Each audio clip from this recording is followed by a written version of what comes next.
ตู้แข่งมันดีบ่เบียด เนี่ยโดยงามอยู่บ่ไม้นี่ งาม งามบ่อันนี้ก็ถือว่าไม่งามเนาะ โอ้ยเนาะ ไปสบายเอาลงก่อนพี่น้องเนาะ เอาตัวไหน เอาอย่าไปว่าครับ แล้วเบิ่งเพิ่นแล้ว แต่มันไม่ถึง ได้ กัน ฮ้อนได้บ่ตัวบ่ได้ฮ้อนเนาะ ไปนั่งโยมมุ่นก็ได้ตู้เอ้ย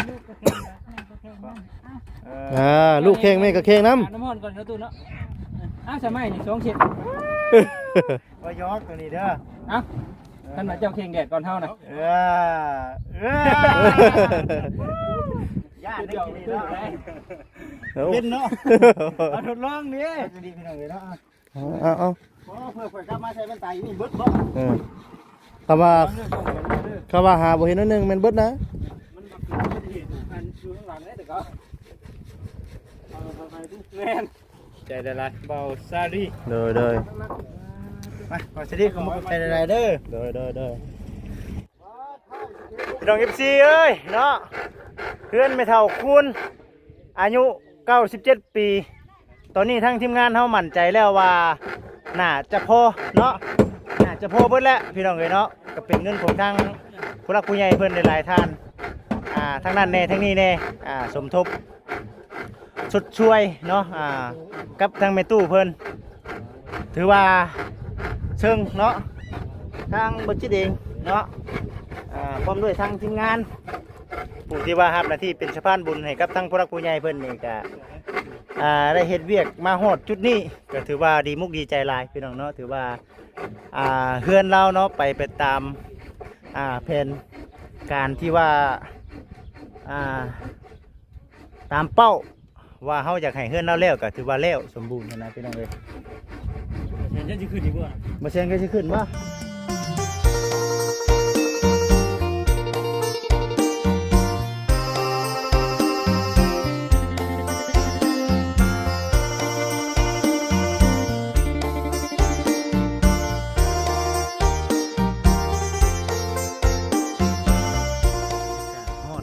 พี่น้องเด้ออยู่ทางฝั่งลาวเฮานั่นถือว่ายามใบไม้ร่วงแล้วพี่น้องเอ้ยยามใบไม้หล่นถือว่าหน้าตากะฮิปปี้เข้าแล้วพี่น้องเอ้ยเนาะเดี๋ยวสิว่าฮ้อนลายกระบดีหนาวลายกระบดีแท้คุณเฮานี่ก็ได้พี่ชันได้เนาะ เอาก่อนอื่นเด้อพี่น้องเด้อเนาะทางบัญชีเองกะขอกราบทักทายสบายดี FC ทุกท่านทางฝั่งลาวฝั่งไทยทั้งต่างประเทศพี่น้องเอ้ยผู้พ่อกับบจิตคือเก่าเช่นเดิมเนาะกาสืบต่อเนื่องจากว่างานเนาะที่ทางบจิตพร้อมด้วยกับทางทีมงานเนาะได้รับมอบหมายเป็นสะพานบุญให้กับทางผู้รักผู้ใหญ่เพิ่นพี่น้องเอ้ยมาสร้างเฮือนของทางเมตู้คูณยาย97 ปีพี่น้องเอ้ยเนาะเมื่อก่อนก็ถือว่าโทรหดดีเนาะวันนี้เนาะก็มีลูกมีหลานเนาะมีผู้รักผู้ใหญ่ได้หลายท่านพี่น้องเนาะจากทางต่างประเทศแน่ทาง Facebook แน่ทางฝั่งลาวเฮาน้ำแน่พี่น้องเนาะฝั่งไทยน้ำพร้อมเห็นเนาะก็มีความคิดสงสารและก็อยากสุดช่วยเหลือเพิ่นนะคือกันกับมื้อนี้เนาะทางบริษัทเองเนาะก็ได้รับหน้าที่เป็นสะพานบุญเนาะให้กับทางผู้รักผู้ใหญ่เนาะพี่น้องเนาะอยู่ทางต่างประเทศพี่น้องเอ๋ยเนาะเบิ่งมื้อนี้น่ะซื้อไม้เนาะบ่จิซื้อไม้มาพี่น้องเนาะมื้อนี้ก็ได้ซื้อไม้มาเป็นเงินของทางผู้รักผู้ใหญ่เพิ่นแหละเบิ่งกันเด้อพี่น้องเด้อจดไว้เนาะผู้ใหญ่เพิ่นได้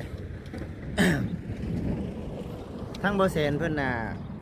เอาอันนั้นพี่น้องเนาะ ส่วน ทั้งเปอร์เซ็นต์น่ะเป็นไม้กระจาดเนาะเป็นไม้กระจาดกับ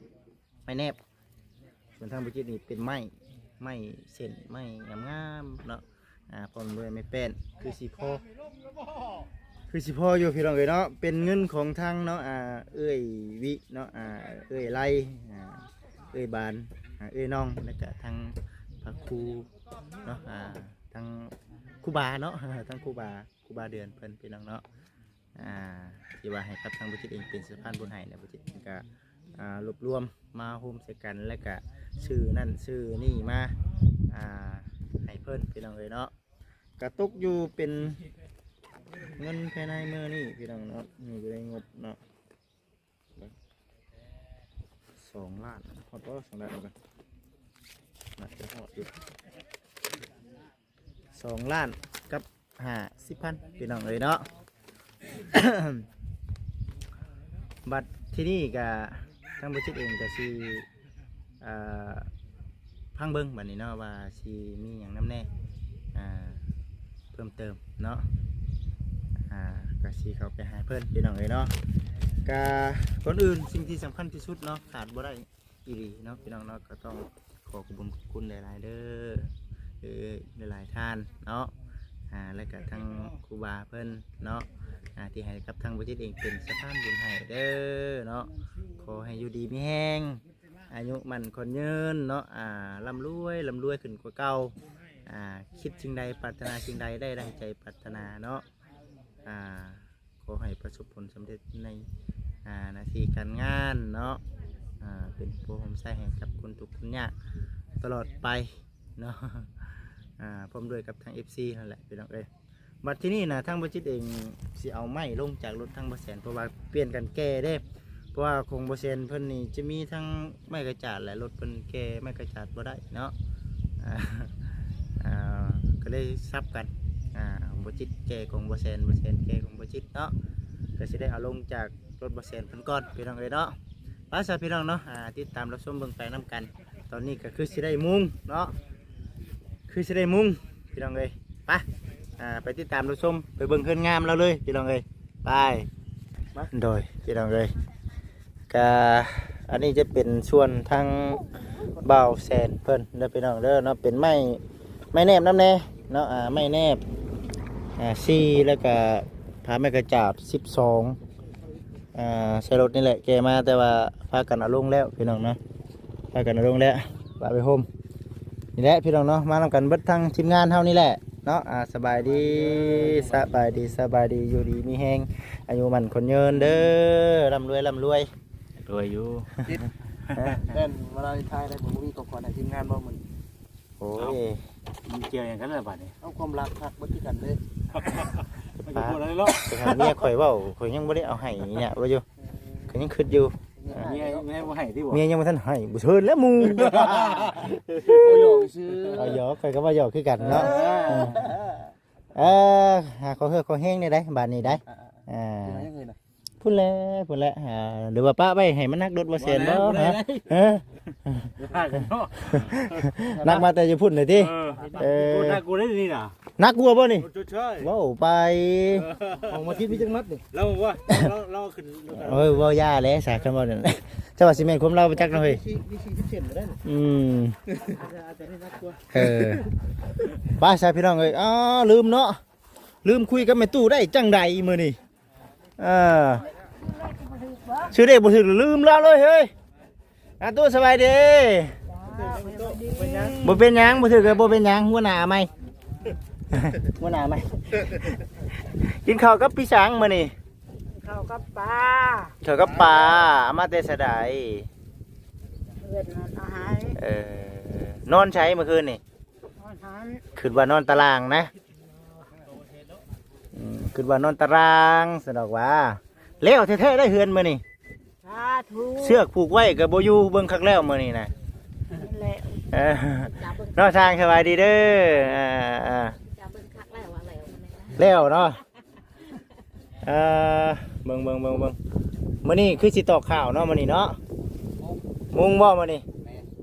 สังกะสี24เนาะ24ได้ข่อยมานั่นกับลบข่อยก็ซื้อต่างหากเด้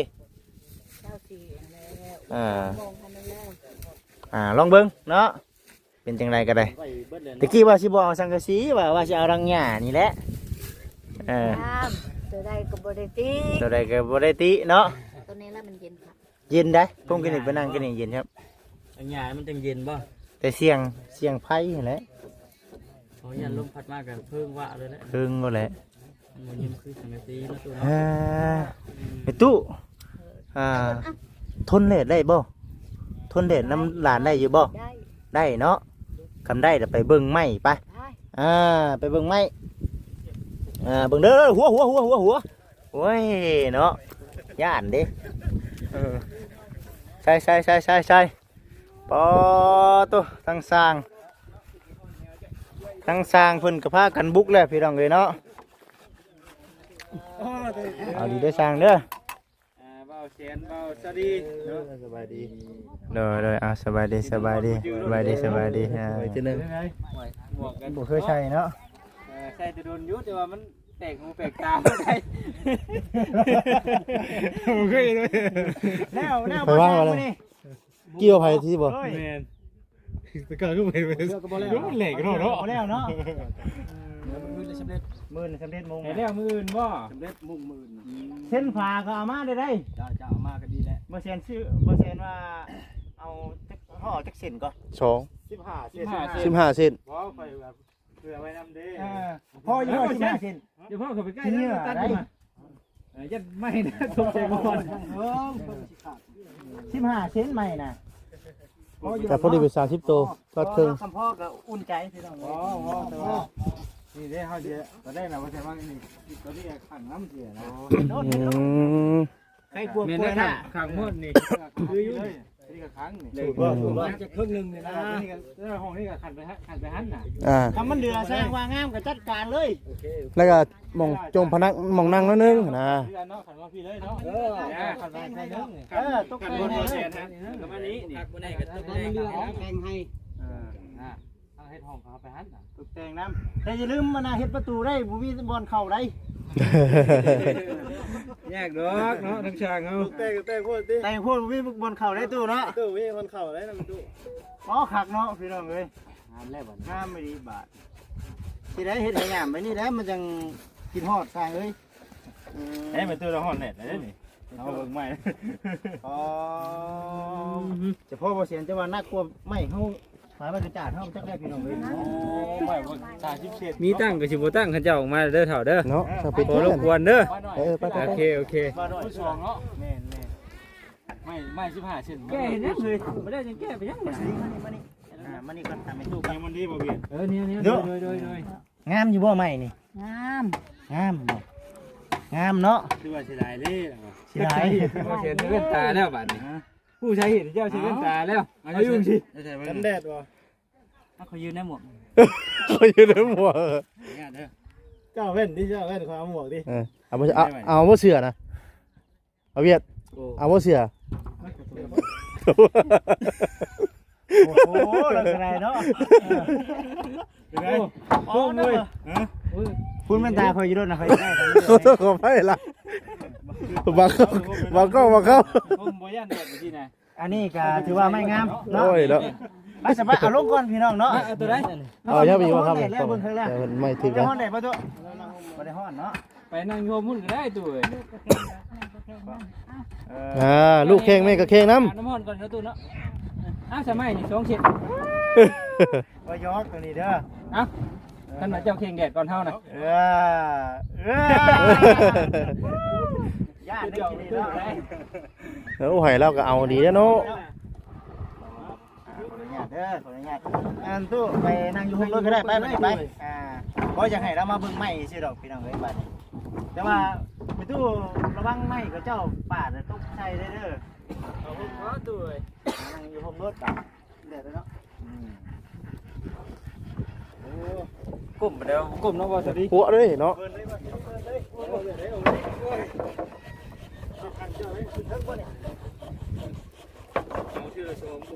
คุยเบิ่งไปแล้วตามไป แต่แล้วไว้โอ้ยันต่ำก็ก่อนนะ มีแต่มือกล้องเลยเนาะกล้องลาย นึงก็แล้วซ่าแล้วเพราะว่าเอาซองนี่ก็มันจะทำให้นึง มันตัดเครื่องเด้ตัดเครื่องไงเด้ ช่วยกันจังเรียกไว้เนาะ คนละไม้ละมือเลยเนาะสามัคคีคือพลังเลย ตั้งบริโยงกันรอเนาะ สามัคคีคือพลัง ข่อยอุตส่าห์เป็นห่วง เนี่ยนะ เวลาผัวออกเล่ล่ะให้ใช้แน่หรอ หยุดคอยเบิ่งก่อนมันคือกันอยู่บ่ อยากลองได้เหรอเนาะ ลองเนาะ ลอง เท่เป็นยัง ก็เหลื่อมอยู่ โอ้ยืงใจตะเวนเนาะ เอาทดลองนี่ จะดีพี่น้องเลยเนาะ เอา เพื่อข่อยกลับมาใส่บันไดนี่เบิดบ่ คำว่าหาบ่เห็นนั่นนึงมันเบิดนะ มันมาเกิดอุบัติเหตุอันอยู่ข้างหลังนี่แต่ก็เอาทำไมดิแม่นเอาดีเขาบอกจะดีเนาะ เด้อ เนี่ยมาเกิดอุบัติเหตุนะ ยังงอตงอกอยู่น่ะ แม่งอกเป็นหน่อย งอกปีงอกเลยว่าชีวิตเมื่อคืนเราย่ำฮักเลย เจ้าก็เอาเสื้อ เอาเสื้อซองเสื้อนึง เป็นแล้วผมไม่ได้ไปนะ เอาพลเชียนโอ้ย โอ้ยนะ มาเพลงกันเลย ว่าถ้าเกิดเขาบอกว่ากินอีกกับไปเรื่อยได้กินแล้ว เอาเสียหน้าเสียใจได้บ่นี่เนาะ เสียงได้กำไรได้ไรเชือกเรานี่ ตัวเบิดเราบอกอยู่คนว่าคนหน้าเลยโอเค ถ้ามันน่าซื้อหัวเชือกมาให้กับพ่อหรอกเราอ่ะ แม่นบ่ มาเนาะขอบใจได้ไรเบาซาดี เด้อ มาขอสวัสดีขอบใจไรเด้อ เด้อถือว่า ตอนนี้เด้อพี่น้อง FC และผู้ใหญ่ทุกท่านสำเร็จเนาะในเรื่องการขนไม้ขนตอกลง เรื่องตัวเครื่องนั่งไหนคือจิบไว้แล้วบ่ เบิดบ่บัดนี้เนาะ แล้วบ่นี่ เบิดบัดนี้ก็ พอแล้วถือว่าพอแล้วบ่นี่เด้ เนาะเบิดได้เด้ ยัง เจ้าว่ายัง เรื่องประตูแล้วเขาว่าเขา สังกะสีเนาะ สีเอาแต่ว่ากับโบราณแล้วตัวนั้นน่ะ อยู่ใกล้ๆมีอยู่พี่น้องเนาะ เป็นยังเราตัวนั้นเดี๋ยวเขาจะจัดแจงเอาบ่เลยเดี๋ยวมันถือว่าเครื่องนี่พอได้บ่ พอเบิดได้เนาะพอเบิดแล้วพี่น้องเอ้ยเนาะ พอได้เลยว่าพอบ่นี่น่ะ มั่นใจบ่มั่นใจเนาะบัดนี้เนาะ มันใช้บ่นี่น่ะ มั่นใจพี่น้อง นี่แหละถือว่าพอได้แล้วบ่นี่ ฮ่ากั้นใจอยู่ตะกี้เนาะ โอ้แต่ก็ได้คิดว่าสิบ่แล้วแล้วยังให้มันตู้บ่แล้วเด้ว่ะ ครับเพอบาอย่างหนึงคือช่วงไม้มันขัดตอนนั้นน่ะ ไม่เฮาย่านไม่เฮาเนี่ยมันบ่พอเลยก็พอดีได้งบมาให้เพิ่นฝากมาให้ซื้อกันสังกะสีนี่เด้ น้ำมันจิตก็บ่หลายบัดนี้หั้นนะตอนนั้นก็ได้ เมื่อกี้ก็แจ้งว่าไม่มี3ล้าน แม่ เนาะ แม่ วันนี้ทางผู้ใหญ่เพิ่นฝากมาให้ค่อยเพิ่มมาอีกกว่านี้ก็ได้ซื้อสังกะสีซื้อผ้ากระตาดแล้วก็ซื้อไม้ตัวนั้นเนาะ แม่ ซื้อ แม่ ไม้ขาวเด้ไม้ขาวบ่ได้มีวันนี้น่ะบางทีสั่งไม้ขาวก็บ่มี ผู้เพิ่นไล่ให้เนาะ ผู้เพิ่นไล่ให้อาจจะตัวก็ไม้ขาว โอ้มึงแน่ ซื้อมา7ตัว ไม่ข้าวไม่เส้นเนาะบ่เซน 7ตัว โอ้ยังหลายตะกี้น่ะ 7ตัวพี่น้องเนาะ ถือว่าเมื่อก่อนก็ขออนุญาตนํพี่น้องเนาะก็ถือว่าบ่คิดบ่ฝันว่ามันสิเป็นอันนี้หันนะ เฮาไล่พ่อผมว่าเพิ่นไล่พ่อ เพิ่นว่าไล่พ่อนะ นี่มันนี่พ่อบอกว่าพ่อได้เพิ่นให้ซื้อไม้บาด เราน่ะอยากให้ไปเอาไม้ตัวเก่าของแม่ตู้เราน่ะไล่มาให้บัดเอาเงินนํน่ะก็เฮาบัดบ่คักปานใดบัดนี้ไม้แม่ตู้ซื้อไม้แม่ตู้บัด ไม่เจ้าของ ไม่เรื่องเจ้าของเงินก็ได้จ่ายไปเลย ไม่เจ้าของไม่เจ้าของอีก ก็ถือว่าเอ้าพี่น้องเนาะจังใดก็มันพลาดไปแล้วเนาะก็ได้อยู่ไหมนะพี่น้องเนาะแต่ว่ามันก็สีบ่งามแบบนี้เนาะไม่ได้ดีอยู่ แม่น ไม่ได้ดีอยู่ต่างแต่ว่ามันบ่ได้ตามมาตรฐานของเขา แม่น มันบุกขึ้นไปเรื่อยๆ เอาอันนี้มันเห็นบ่บ่เชนไม่ข่าวเนาะ โอ้ย ตรงรถเห็นพี่น้องเห็นบ่ มันก็ได้เรื่องเลยนะ คนละเรื่องเลย วันนี้มันเดี๋ยวก็ลาย อย่าหรอกเช้านี้ก็เข้าใจแล้วพี่น้องเอ้ยมีแต่ว่าเดี๋ยวบ่จิสิขึ้นไปเบิ่งเทิงก่อนเด้อเจ้าขึ้นไปเบิ่งได้นี่ ขึ้นไปแล้ว เดี๋ยวสังกะสีกับพื้นเรียบร้อยแล้วนี่เนาะเราว่าเราสิมุงมื้อนี้ได้พี่น้องเอ้ยเนาะอ้อมบ่เสียบันไดนี่เพิ่นเฮ็ดใหม่บ่นี่ มันบันไดไปตู้คูณนี่ โอ้ได้คือกันเนาะมันแล้วแหละเนาะเราสิขึ้นได้บ่ล่ะมันห่างพุ่นจังหวะก็อิงตามเบิ่งสภาพการมันก่อนบ่แซน ก็พอดีเลยเนาะ พอดี แต่มันก็ยังห่างอยู่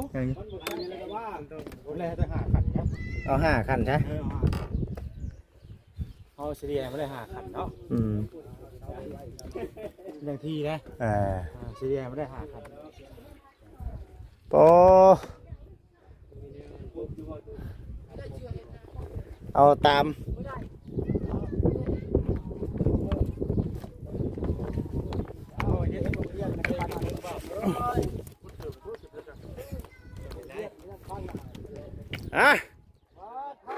พี่น้องFCเอ้ยเนาะ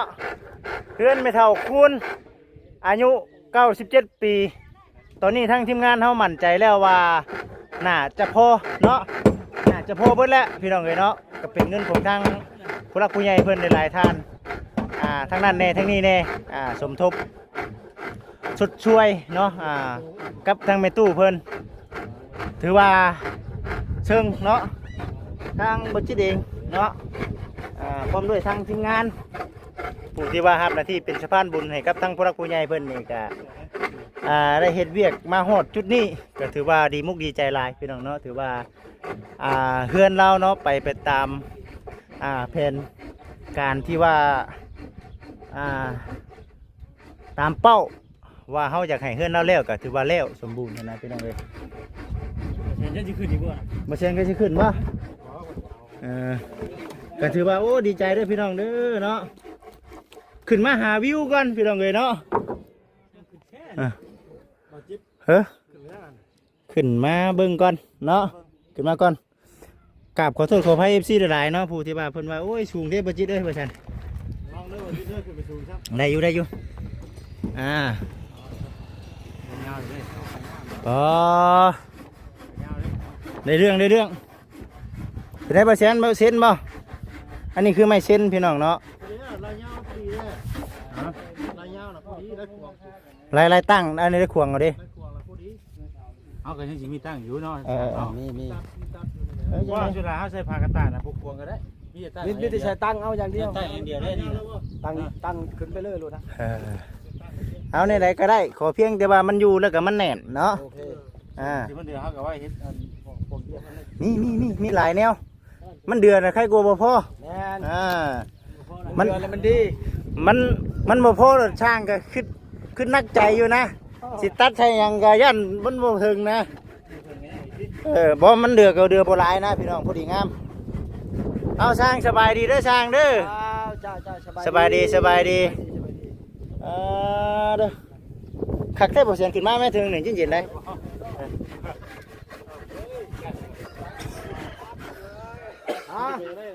ฮะ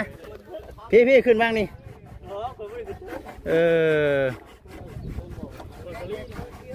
บอกเขาจะได้ชางใหญ่มันจะเข้าอยู่แล้ว ชางใหญ่ต้องเข่าแน่นอนเนาะชางใหญ่ต้องเข้าแน่นอนถือว่าแล้วเด้อพี่น้องเด้อเนาะกำลังตีมาแล้วส่วนประตูน่ะคือสิได้เอาสังกะสีเอาพี่น้องเนาะได้ก็ให้ช่างเป็นเฮ็ดปงเยี่ยมน้ำพอกแม่นเพราะว่าคันสิซื้อน่ะบงกบมาในห้านมันว่าเทือนทั้งไม่ตู้ช่วงเนาะบ่ใช่เนาะช่วงมันต่ำซื้อมากอะแม่ซื้อมาก็ต้องได้ตัดถิ่มคือเก่าแล้วก็บานมันน่ะพี่น้องเนาะก็บ่ใช่บ่ได้คือเก่านอกจากว่าให้สร้างเป็นเอาไม้เส้นเฮ็ดเอาซะ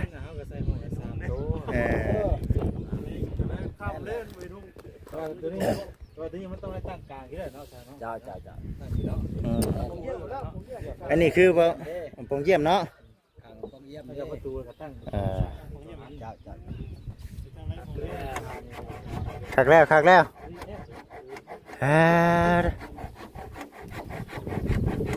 เย็นเท่ที่ซึ่งนี่เนาะแดดก็เย็นคักอยู่เจ้าแม่นจักคุมบนมือเนาะคือคุมบนมือนะช่าง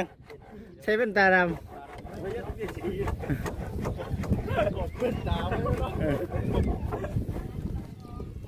จะได้ลงได้บัดนี้ได้บ่เชนครับเอาเด้อขึ้นได้ลงบ่ได้เพราะแห้งเนาะโอ้ไม่ก็งามพี่น้องเนาะโตออกมานี่อันนี้คักชึบ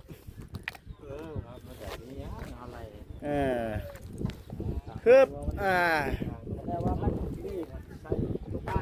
ฮึบฮะไม่ยังไม่ใช่ชิ้นหัวก้านอีกโอ้แพงขัดเอาอันนี้ก็ไรเลยอันนี้สีนัวพังคู่นะโอ้อันนั้นบ่มันบ่ได้บ่มีบ่เอาแล้วเด้เนาะมันบ่มีเลยก็ยาแล้วไล่แล้วสำนี่นะเอาบ่ฉันถือได้ฉันถือข่อยนี่สำนี่ก็ถือว่างานได้นะ จะให้มาใช้ปีแค่ชิเปลืองเบาแชนชิเปลืองหลายเลย เพราะฉะนั้นนี่ก็ มัน บ่ จะมีใหม่เลยเนาะ หนึ่งคือมันก็บ่ได้ห่างพ่อมือนะ มัน พี่น้อง มาลากวันไหนใหม่นี่ไม่ขาวมันแน่นอยู่เนี่ยแข็งอยู่เลยใหม่นี่นะ แข็งมันแข็งมันใจพี่น้องเอ้ยเนาะ ตัวนี้น้ำแล้ว งามแล้วงามแล้วอืม นี่แหละเอาเห็ดมันเป็น แม่น ถือเลขกันเลย แม่น สีห่อนเลยโอ้ย สุดยอดเลยคักกะดีนี่เนาะมันตัว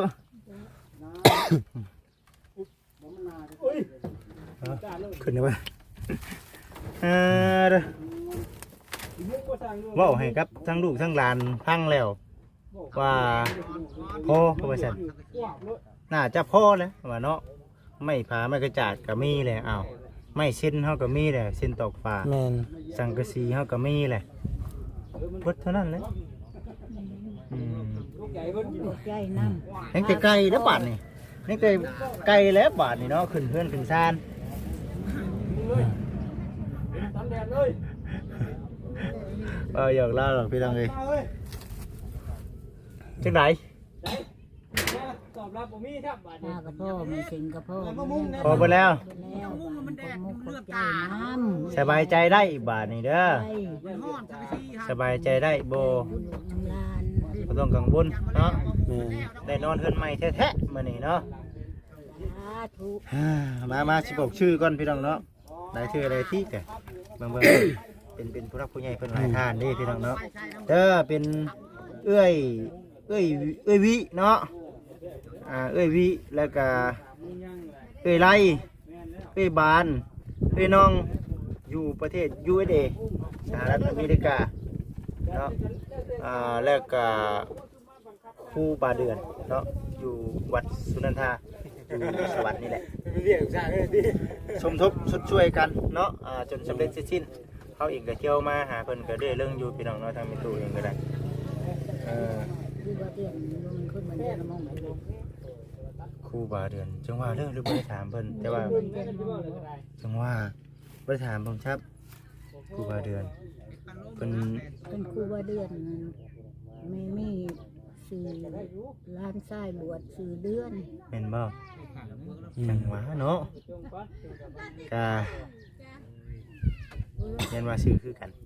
แล้วกับบ่จิตเองก็บ่ค่อยบ่ได้ถามเด้ สื่อคือกัน อืม แต่ว่าเดือนร้านทรายบุคานี่นะพอคนเสียชีวิตแล้วมันจะมี โดย เฮ้ยตัวนั้นได้จ้ะ เฮ้ย ไม่ใช่นี้ เอาสักพี่น้องเอ้ย ขอมุกขอบใจน้ำให้แล้วทางให้ผู้มาซาอันนี้ก็ฮอดบ้าน น้ำสกุลไม่ตู้เนี่ยใดก็ เพราะมันมีเนื้อปาดเนาะ แม่ เนาะนี่นะพอ 4 คูณ ต้องสกุลดูสีคูณ เบิ่งอ่ะเปิดไฟไฟให้ข่อยหน่อยเดี๋ยว ลมหันแบ่งครึ่งหัน ก่อนนี้นามสกุลเดียวกันบ่นามสกุล4 คูณคุ้นๆได้ป่ะ โดนบ่โดนบางก็โดนดอกพอดีเลยโดนเนาะ บริวิจัยกิติเปิดเลย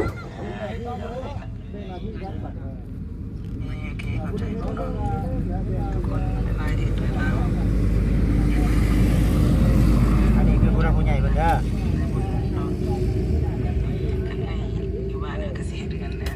เพิ่นอยู่อเมริกาไปเบิ่งก่อนนามสกุล4 คูณเนาะเพราะว่าทางบริษัทเองก็คือน้ำลำอยู่ได้ดีว่าทางบริษัทเพิ่นก็รับผู้ใหญ่มาเพิ่มเติม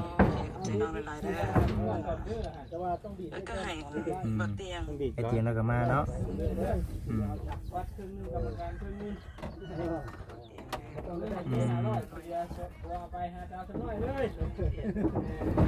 หาเครื่องก็ได้แล้ว ยันเป็นพี่น้องกับอันน่ะ